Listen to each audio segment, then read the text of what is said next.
사람들은 어떻게 티내지 않고 성적 관심을 시험할까요? 거의 모든 상호작용에는 호감이 존재하지만 직접적으로 언급되지 않는 순간이 있습니다. 누군가 무심코 말을 건네거나 순진해 보이는 질문을 하거나 아무 의미 없어 보이는 몸짓을 할 수도 있습니다. 하지만 표면적으로 드러나지 않는 무언가가 시험되고 있는 것입니다. 공격적이지도 않고 의식적이지도 않지만 어쨌든 시험은 계속됩니다. 대부분의 사람들은 누군가가 관심이 있다면 분명히 표현할 거라고 생각합니다. 말을 하거나 행동을 취하거나 오해의 여지가 없도록 말로 표현할 거라고 생각합니다. 하지만 인간의 심리는 그렇게 작동하지 않습니다. 특히 상황이 심각할 때, 거절당할 가능성이 있을 때, 마음을 드러내는 것이 위험하게 느껴질 때는 직접적인 소통은 최후의 수단이 됩니다. 대신 훨씬 더 미묘한 일이 벌어집니다. 관심이 간접적으로 표현되고 본래 의도와는 다른 질문을 하거나 우연처럼 느껴지는 방식으로 경계를 시험합니다. 그리고 실제로 무슨 일이 일어나고 있는지 주의 깊게 살피지 않으면 완전히 놓칠 수 있습니다. 이것은 조종이 아닙니다. 자신을 보호하려는 행동입니다. 이는 사람들이 직접적인 거절을 당하지 않고 관계를 맺을 기회를 만드는 방식입니다. 그리고 그 작동 방식을 이해하게 되면 데이트뿐 아니라 우정, 직장관계, 더 나아가 사회생활 전반에서 이러한 현상을 발견하게 될 것입니다. 우선 성적인 관심을 직접적으로 표현하는 것은 위험을 수반한다는 점을 이해해야 합니다. 상당한 위험입니다. 누군가가 자신이 원하는 것을 정확히 말했는데 상대방이 같은 것을 원하지 않는다면 그 상황에서 벗어날 방법은 없습니다. 어색한 순간이 되고 관계의 역학이 바뀌며 이전과 관계없이 관계는 돌이킬 수 없는 방향으로 변하게 됩니다. 그래서 사람들은 직접적인 표현 대신 상대방의 반응을 살피는 작은 순간들을 만들어냅니다. 더 나아가기 전에 반응을 확인하는 것이죠. 반응이 긍정적이면 관계를 진전시킬 수 있고 부정적이면 아무 말도 하지 않고 물러설 수 있습니다. 잠재적인 관계의 순간들이 모호하게 느껴지는 이유가 바로 여기에 있습니다. 모호함 자체가 의도된 것입니다. 모호함이 바로 핵심입니다. 상호작용 자체에 내장된 안전장치인 것이죠. 매력이 겉보기의 매력과 전혀 상관없는 질문을 통해 드러나는 경우가 얼마나 많은지 생각해 보세요. 혹시 만나는 사람 있어요? 라는 질문은 평범한 대화처럼 들리지만 그 이면에는 전혀 다른 의미가 숨겨져 있습니다. 바로 상대방의 마음의 상태, 즉 단순히 물질적인 관계뿐 아니라 감정적인 관계까지도 시험하는 것입니다. 그리고 그 질문에 대한 대답은 단순히 주고받는 말 이상의 많은 것을 보여줍니다. 물리적인 근접성도 마찬가지입니다. 누군가가 필요 이상으로 가까이 서 있거나 우연한 접촉을 만들거나 당신과의 거리를 좁히는 자세를 취한다면 그것은 결코 우연이 아닙니다. 그것은 일종의 시험입니다. 직접 묻지 않고도 상대방이 친밀함을 원하는지 알아보려는 것이죠. 이러한 시험이 효과적인 이유는 그럴듯한 부인을 가능하게 하기 때문입니다. 만약 상대방이 그 친밀함에 호응하지 않는다면, 즉 뒤로 물러서거나 가까이 다가오지 않는다면 엄밀히 말하면 아무것도 제한된 것이 아니게 됩니다. 거절당한 것도 아니죠. 시험하는 사람은 아무 일도 없었던 것처럼 행동할 수 있습니다.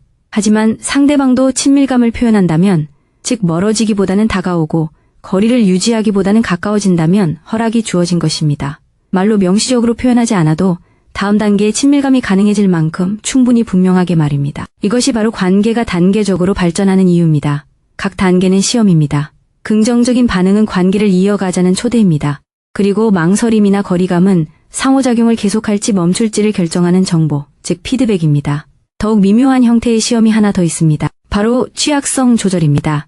누군가가 대화에 필요한 것보다 조금 더 개인적인 것, 예를 들어 두려움, 불안감, 부끄러운 이야기 등을 공유할 때 그들은 단순히 대화를 나누는 것이 아닙니다. 신뢰를 시험하는 것입니다.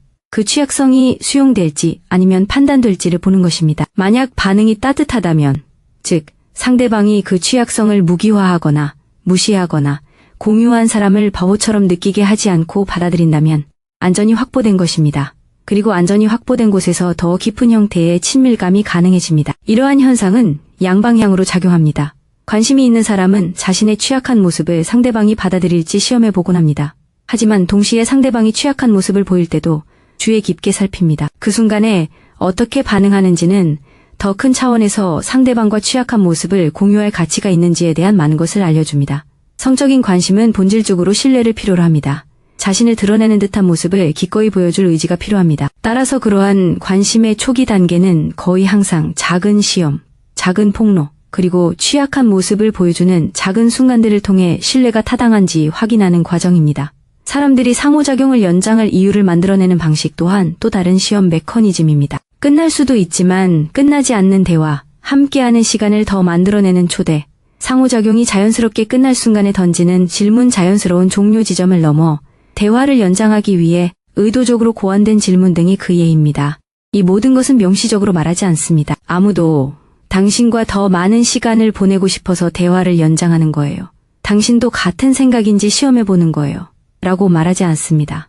하지만 바로 그런 일이 일어나고 있는 것입니다. 그리고 그러한 연장에 대한 반응, 즉 상대방이 관계를 유지하는지 아니면 떠날 이유를 찾는지, 관계가 끝나기를 바라는지 아니면 안도하는지 여부는 매우 중요한 정보를 제공합니다. 관심 있는 사람들은 기회를 만들어냅니다. 더 많은 연락, 더 많은 시간, 더 많은 상호작용을 위한 이유를 만들어냅니다. 그리고 그러한 기회가 받아들여지는지 거절되는지 주의 깊게 지켜봅니다. 예를 들어 첫 잔을 다 마셨을 때 두 번째 잔을 제안하거나 곧 있을 행사에 대해 언급하고 반응을 살피거나 불필요한 내용 링크, 밈, 이전 대화, 언급 등을 보내 답장이 빠르고 따뜻하고 공감하는 반응을 보이는지 확인하는 것 등이 있습니다. 메시지 내용 자체보다 그에 대한 반응이 훨씬 더 중요합니다. 테스트하는 것은 상대방이 보낸 글이 마음에 들었는지 여부가 아닙니다. 중요한 것은 상대방이 답장을 할 것인지, 어떻게 답장할 것인지, 그리고 그 답장이 지속적인 관계에 대한 상대방의 관심도를 어떻게 보여주는지입니다. 특히 가상의 시나리오를 통해 이루어지는 미묘한 형태의 테스트도 있습니다. 누군가, 만약, 라면 어떻게 하시겠어요? 또는 에 대해 생각해 본 적 있으세요? 와, 같이 철학적이거나 추상적으로 들리는 질문을 던질 수 있습니다. 하지만 그들이 묘사하는 시나리오는 실제로 그들이 궁금해하는 것과 구체적인 관련이 있습니다. 예를 들어 이상적인 관계의 역학에 대해 묻는 것은 가벼운 대화처럼 들릴 수 있습니다. 하지만 실제로는 서로의 궁합을 확인하려는 것입니다. 특정 상황에서의 과거 경험에 대해 묻는 것은 단순한 호기심처럼 보일 수 있습니다. 그러나 실제로는 선호도, 편안함의 정도, 개방성에 대한 정보를 얻으려는 것입니다. 가상적인 상황은 질문과 상대방 사이에 거리를 두게 합니다. 질문이 덜 개인적이고 덜 날카롭고 덜 신문처럼 느껴지게 합니다. 하지만 그 가상적인 상황 이면에는 구체적인 무언가가 숨어 있습니다. 특정 유형의 관계가 환영받을 만한지, 특정 유형의 경험이 가능한지 알고 싶어하는 욕구입니다. 그렇기 때문에 질문 자체에 주의를 기울이는 것이 말하는 내용만큼이나 중요합니다. 질문은 상대방이 무엇을 이해하려고 하는지를 드러냅니다. 그리고 그러한 질문들이 친밀감, 연결, 매력과 관련된 내용으로 흘러가기 시작할 때 비록 간접적인 방식일지라도 상대방이 관계에 어떤 방향을 기대하는지를 보여주는 신호입니다. 눈맞춤은 가장 원초적인 시험 메커니즘 중 하나로 작용합니다. 사회적 관습보다 약간 더 오래 지속되는 눈맞춤은 강렬한 순간을 만들어냅니다. 일종의 인정을 강요하는 것이죠. 그리고 그 눈맞춤에 대한 반응은 말로는 전달하기 어려운 무언가를 전달합니다. 누군가가 당신의 시선을 마주하고 당신도 그 사람의 시선을 마주할 때, 그리고 둘 다 너무 빨리 시선을 돌리지 않을 때 무언가가 성립됩니다. 서로를 알아보고 그 미묘한 긴장감을 함께 느끼고자 하는 상호적인 의지가 형성된 것입니다. 하지만 눈맞춤이 불편함을 유발한다면, 즉 누군가가 재빨리 시선을 돌리거나 시선을 피하거나 그 강렬한 순간을 빨리 넘기고 싶어 한다면 그것 또한 중요한 정보입니다. 높아진 관심이 달갑지 않다는 것을 암시하는 것이죠. 다시 말하지만 그 어떤 것도 명시적으로 표현된 적은 없습니다. 시험은 완전히 무의식적으로 이루어집니다. 이것이 바로 서로에게 주의를 기울이는 두 사람 사이에 매력이 그냥 생겨나는 것처럼 느껴지는 이유입니다. 실제로는 양방향으로 일련의 시험이 진행되었고 그 시험을 통해 점점 더 가까워질 수 있는 허락이 만들어진 것입니다. 하지만 그 시험들이 명시적이지 않았기 때문에 그 과정은 유기적이고 자연스럽게 느껴집니다. 마치 협상을 통해 만들어진 것이 아니라 저절로 생겨난 것처럼 말이죠. 이 모든 것이 중요한 이유는 관심이 거의 선언적인 표현으로 나타나지 않기 때문입니다. 관심은 행동, 즉 서로를 시험하고 반응하는 패턴을 통해 표현됩니다. 이 과정을 통해 어느 한쪽도 자신을 완전히 드러내지 않고도 두 사람이 원하는 것을 점진적으로 알아갑니다. 이것은 냉소적인 것이 아닙니다. 인간적인 본능입니다. 사람들은 취약해지는 것이 위험하기 때문에 자신을 보호합니다. 매력을 잘 활용하는 사람들은 이러한 역학관계를 무시하는 사람들이 아닙니다. 오히려 시험이 일어나고 있음을 인지하고 상황이 자연스럽게 전개되도록 반응하는 사람들입니다. 가장 흔히 간과되는 것은 관심 그 자체가 아니라 시험입니다. 시험은 평범한 상호작용처럼 보이기 때문입니다. 가벼운 대화처럼 들리고 특별한 일이 일어나지 않는 것처럼 느껴지다가 갑자기 무언가가 일어납니다. 하지만 시험만이 간접적인 신호는 아닙니다. 때로는 관심이 훨씬 더 교묘하게 위장된 형태로 나타나기도 합니다. 겉으로는 호의적으로 들리지만 그 이면에는 완전히 다른 의미가 담겨 있는 것입니다. 칭찬은 생각보다 훨씬 더 자주 이런 식으로 작용합니다. 특히 매력이 있을 때 더욱 그렇습니다. 칭찬의 말은 감사하는 것처럼 들리지만 실제로 전달되는 의미, 그리고 그 칭찬을 통해 시험되는 것은 완전히 다른 것입니다.